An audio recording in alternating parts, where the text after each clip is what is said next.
Welcome to my world, my war, the war I gotta survive every day. This is my war. You're all welcome. How are you? I'm all right, Shocks. How are you? I'm good, man. Thank you for doing this, first of all. I feel like you've been with me on this journey. It's been a long journey, and I'm so happy to have you with me on this journey. We've helped each other a lot, and now we're going to help even more people. So my first question is, what's your name and how old are you? My name is Jenna. It's Jenna Samji in full, and I'm 40. Jeez. My next question is, what was you diagnosed with, and how did it make you feel? So I actually didn't get an official diagnosis when I was sectioned. I remember having a chat with a psychiatrist, and he said to me, "Do you think you have a diagnosis?" And I remember laughing, and I just said, "No, I just don't think I'm the full ticket." And he went, yeah, okay, I can understand that. But I didn't get a diagnosis with anything. And Would you have wanted a diagnosis, so you just wasn't bothered? I feel like I knew I'd suffered from chronic depression from a young girl and anxiety. I knew I had a destructive relationship with drink and drugs and probably sex. And I probably had some sort of ADHD growing up. There was a few labels that could have been bandied about, and for me, it didn't make a difference. You know, sometimes it can be useful to have that diagnosis. I think it can give us a deeper sense of understanding. I've seen a lot of people say it's giving them clarity. Yeah, absolutely. A little bit of what's going on in their head. And also it helps us to feel less alone. But I kind of knew that I was suffering. Yeah, you already knew there's underlying issues going on. I knew it, and I knew from the age of, I would say around 11 or 12, that I was suffering from some sort of depression. So it was stigma for depression. It was, I never really felt too bad about it because it was such a reality for me. Already. But what was the scariest moments during your sectioning? I think for me, it was a little bit different in terms of I sectioned myself. So I went in off the back of my own agency. Oh yeah, that's true. Yeah, that's very different. Yeah, you know, I wasn't in that way. Like I could feel it could be violating if something happens to you in that way. But what about in hospital though? No, in the hospital, it was more in the run-up that I was very scared. Oh, okay. Because I was starting to lose control. And I was aware of it. And it was really like I was starting to feel suicidal. And I'd been on a drink and drugs binge for like week, day in, day out, and I was losing control. So it was the darkest times were actually in the lead up, and I was so by the time you was in there, you kind of felt relieved a bit. I was relieved because that was me actually taking a bit of control back and saying like, I can't do this. And having a bit of peace. I had some peace in there. I mean, there was one scary moment. I remember there was this young, lovely guy, and he was only 21, and we had film night. And, I know what you're talking about. Film night. Well, they were watching Step Up 2 or something. Someone's chosen Step Up 2 or something. It's one of those films. But he just started like fitting in the middle. Like, it seems normal. You're just having a film night with your mates, sort of. But then the reality kicks in. Like, actually, you know, people are in trouble here. You know, this is not a joke. And he started really fitting on the ground, and then everyone rushes in and they restrain him because they're trying to get his medication right. So that was like sad to see this young guy. I saw a lot of stuff like that. So sad. And then there were just a lot of, you know, people on the medication just up and down the corridors. But, I mean, I just love people. So for me, it's like however they are, I'm here for it. But I was resting when I was in there. I could relax a bit more. My next question is, did getting sectioned help you get better? If not, what did help you get better? I think the sectioning for me was a welcome interruption. Which gave me that pause that I needed in the spiralling. Because I was out of control. I was looking for a life raft and I couldn't find any inner safety. That inside was just darkness. I was just looking and I couldn't get a grip. So having that pause, I wouldn't say, did it save my life? I don't know. I was spiraling into destruction. It wouldn't have ended well anyway. So at the very least, like, it gave me that pause, that necessary pause to then take stock and just find my feet again and rest and just be away from home, because that's where all the darkness was. My relationship was so dysfunctional. Yeah. Like, I didn't trust myself around him. I didn't trust myself on my own. Like, the pain was too much. So I'm so grateful to have had that moment. And a lot of people feel safer when they get sectioned. I spoke to a lot of patients, and it was like, it kind of saved their life. One patient was telling me, the way I'm living in here is much better than I was living. I don't know what kind of place they had him in on the outside, but he was saying, I get food, I got my bed. Seriously. I'm getting looked after. It's so nice. The nurses are so nice. People, I met some lovely people. It's simple. You get up, you eat. Yeah. I could stuff my face with a lot of cake. It's just really like, you know, I was eating, because I think before I wasn't eating. And then, you know, I was just drinking and doing drugs and just on a binge, really. So what would you say, so what did help you get better? What other stuff have you done? Because that's what I really want you to say, because I know you've done so much. I think that was a really big wake-up call for me, because I remember thinking, like, okay, you've got two options now. You know, either you... I know this happened for you on your third time, but I think this happened to me on the first time, and it was like, okay, you keep going down this path, just not going to end well. I don't know where it's going to end, but you're just playing with fire now. Like, I felt suicidal. Like, I don't know where it was going to go. Yeah, but it wasn't going to be good. It wasn't going to be good. So I was like, you keep going down that. You're seeing the two different paths, or, you know, you got to decide to live. Like, what do you want? I remember just thinking, like, I want to live. Yeah. I really want to live. Like, I remember the psychiatrist said to me, like, you know, when you were feeling suicidal before you came in, did you want to end your life, or did you want to end it? Yeah. What was happening? And it was such an important distinction, because I remember thinking, I don't want to end my life. I want to end it. Yeah. I love life. Life is such a gift, but I just don't know how to live it. Yeah. So I came out, and it was humbling, because it was like getting down on my knees and looking up and just saying, like, please, like, help me. I'm ready. Like, I'll do whatever it takes. Yeah. And I did, and I just threw everything I had and the kitchen sink at it. I did everything. I was like, my full being, my full spirit had to come in. And the ego kind of gets put down, because your ego tries to keep you safe. But in keeping you safe, it's actually destroying you, because it's keeping you away from the pain. And you need to get to the pain to heal. Yeah. So it was humbling, you know. It was like, okay, really, like, I don't actually know how to live life at all. Yeah, I got to start again. I don't know how to be happy. I don't know I don't have the key for life. Like, I need to learn. So I did so many things.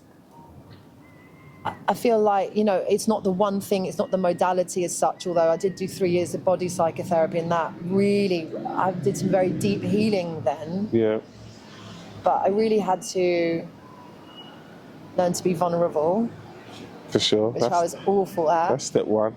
Awful at. Yeah, it's not easy though. I mean, you know, because, you know, I know your Nigerian background. You know, I've got Chinese and Indian background. Yeah. I mean, the Chinese do not, you know, play. Like, vulnerability is really shameful to them. Yeah, definitely. And my mum's always said things like, you know, mental health is like just for artists. She always said to me, like, it only happens to artists. But I know what she means, because she's saying that creative people are more sensitive, and that's why they experience it. Yeah. But I could never tell her my whole life, like, I'm suffering, because she just fob it off. So when you start healing... She's probably experienced it, but not classed it as mental health. She's just classed it as just getting on with it. Just surviving. But she didn't even have the language to know that, no, what you're dealing with right there is like... Yeah, I mean, she had her own breakdown. She had a brain aneurysm, you know, 20 years ago. Because, I mean, she'd been through a lot, of course, in her own way. Way more than me. Yeah. But it flows downstream, doesn't it? I still continued to this day. Therapy really helped me. I mean, it was really hard, like the stigma of therapy and, you know, some of the stigma of being sectioned and the mental health. Like, my mum would say to me when my school made me do therapy when I was a teenager because I was acting out so much. Yeah. And she would just be like, I'm not going to do the accent. No, we'll do it. It's like therapy's for weak people. And I'd be like, this 13-year-old, but so confused because I'm like, the school thinks I need help, but my mum's telling me the help that I'm getting is making me weak. So I'm like, you know, that stuff is programming. It's deep. Those belief systems are so deep-rooted. So deep-rooted that when you start healing, you see it. You're torn, you're confused, you're conflicted. You're like, the things I need to do to heal, I feel like they're wrong and they're bad and I'm shameful. Yeah. But, you know, so then you're in this to and fro between, but I know that I need to do it. But at the same time, this belief system, you're in the grip of it. So you have to, it's like mental warfare almost between your soul and your heart. Yeah. And then this programming. And then I've had to just really take time to unpack and critically analyze, like, where are these beliefs coming from? Yes. Passed down for generations, and a lot of that comes from, you know, my mum had to survive. Yeah. She's got no time for this stuff. So in a way, it was wise for her to be like, we don't have time for this. Exactly. You're on survival. But that mentality is not going to really work for us because we actually have time. We have time. What a blessing. We have the time. Like, you know, so, you know, you bringing healing all your ancestors' trauma and your soul, whatever that work's come down to do, is like, we are that generation, especially in somewhere like London, where language is changing, like healing, different modalities, therapies are coming in. Like, this is a gift. God is offering us an invitation to shift now, to shift the consciousness. Definitely. So my next question is, how did you overcome not being ashamed and willing to speak about this? How did you get to this point? Well, you've helped me a lot. Yeah, appreciate it. You've helped me a lot. I mean, when I came out, you don't tell anyone. Yeah. My family still don't know. Yeah. And I don't think it'd be helpful for them to know, in a sense. And I don't need them to know, actually, but it took me a long time. I remember a few months later or 6 months later, I went travelling. I remember with good friends of mine, and I didn't ever tell them, and I was with them for a few months. A year later, I said to him, come over, and I told him that I was actually had a suicidal breakdown with section, you know, before I even went travelling with you. How did he respond? Was he? No, he was cool. Everyone's cool. It's you. It's exactly. You. That's the thing. It's us that's in our own head. And if people do have a problem with it, that's, again, it's those belief systems, right? And but they never really do. They never ever do. Like my book, just to plug that in there. But my book, there's so much parts of the book that I thought, like, I'm gonna get all these phone calls from my family and friends. Nobody don't give a fuck. They do not care. It's just all in your own head. It's a relief. I think it's a relief where you get this vulnerability when you're being so real and raw. Yeah. You give permission to other people to be like, oh, I can be myself now. Yeah, for sure. So you're giving people a gift. Like, you've given me a gift. I remember when I discovered your page on Instagram, and you were talking about your friend who was in, and he called you, and he didn't want to talk about it when he got out. And you were like, that's how I made Don't Be Ashamed. That's it. And then you said to people in the comments, like, have you? And I just said, I actually, you know, yoga teacher, I'd shared a lot about different things that I'd been through, like my addictions and my miscarriages. That's what led to this. Yeah. I just remembered that you just reminded me how this all happened. That led from that. But go on. Sorry, I stopped at an important point. But that's what I remember you were talking and saying, please, everyone, show some support for my friend because he's in there right now. So I was like, I have been, it's okay. And a lot of people were commenting. And then you went on, I don't know, a little while after and we did this project. But you just touched on something really dear to your heart that I just stopped you in. Oh, did I? You said something about the miscarriages and I've spoken about. I don't think I've asked you about what even led you to. Oh yeah, I mean, it would be here forever, but I think it was I've always spoken about my mental health. I think you creating this, and then actually, there's more of us. Okay, cool, and we can talk about it. And we're not like freaks. Yes, exactly. We are freaks, but that's great. It's fine. Let's fly our freak flag, and own it and love it. And invite it in. I think the shame is like, it's a process, and it's a process of like, you talk about it in your music. It's like, it's self-love, isn't it? We learn to love ourselves. we learn to accept ourselves, we learn to shine the light on those hidden parts of ourselves, then the shame goes slowly. I saw a quote that I'm going to end with before we go to the next question. The quote says, shame dies when the story is told in a safe space. Oh. And it's so true. So true. Like a safe space like this, once you say it and it's received well, that shame is like gone forever. It just neutralizes it, doesn't it? Yeah. So last and final question. Do you have any words of hope for anybody that's still going through it? This is a tough one. Firstly, because I feel like I could say many things. Yep. And you've got to think about, like, what is the things that are really going to resonate the most deeply. I feel like if you were in a crisis right now, or if you're having a breakdown, I feel like you might be one of the lucky ones in a way, because I feel like if you're in crisis and if things are breaking down, it's almost like a gift from God to transform, to create change. Yeah. Because so many people, and I see around, like, people are suffering, but people are coasting. Yeah. And they're just about doing okay, so there's no change. Yeah. But people are struggling. And I think when you have these big moments of, like, everything falls apart, whether that's you're being sectioned or maybe you're just having a breakdown and you're in your own house, no one really knows and you're going through it, this is an invitation to transform and to do the deep work. Yes. Because it's so painful to heal that you're only going to do it when life gets really fucked up. Yeah. So I feel like it's almost like you're... Oh, you're only going to do it when life gets really fucked up. It's true, That's though. true. It's true. That's true. That's why I feel like I'm one of the lucky ones for having that. And I just for getting to that fucked up point, to having, because people don't get there. That's what I mean. And people are hanging on, like, for dear life. And I see they look more mental than we do in the mental hospital. There's a sense of realness when you're in it, when you're just going through it. There's a rawness to it. There's a humanness to it. Yeah. But where everyone's like in the matrix, like, like, you know, medicating with work or whatever, or maybe drink, you know, coke, whatever everyone's doing. Yeah.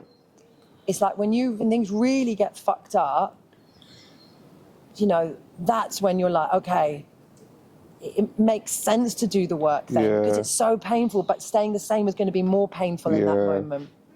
So I feel like think of it, if you are ready, as an opportunity, as a gift from God to start doing the work, because I feel like you're chosen then. I feel like me and you in some ways had these breakdowns. It's like that's what facilitated the healing. Yeah. You know, the movement, like that shift for both of us. Otherwise, like, I would just continue, and humans can take a lot. Yeah. They can keep going and keep going and keep going. And some people will just live their whole life like that. Yeah. So in some ways it can be a blessing. And I would say also that the universe wants us to heal. Yeah. The universe is going to back you. So once you step forward, you will be met. Yeah. Like, it wants to collaborate you. It wants to take you there. Yeah. So but it's got to be a 50-50 marriage. Yeah, you can't you've got to do it. You've got to step forward. And once you start to step forward, you will be met. But your hair's in your mouth. I know. You got it all soggy. That's because we're in the pissing down rain. Sorry. Fucking air always comes out. So, you know, we can do it. You know, we have the power. I think our most natural state is a blissful, blessed state. Yeah. So healing is not about changing ourselves. It's really about shedding what's not really ours. Yeah, that's beautiful. You know, if we can do it, you can do it. For sure. That was beautiful. Thank you. You're welcome. Thank you. Amazing.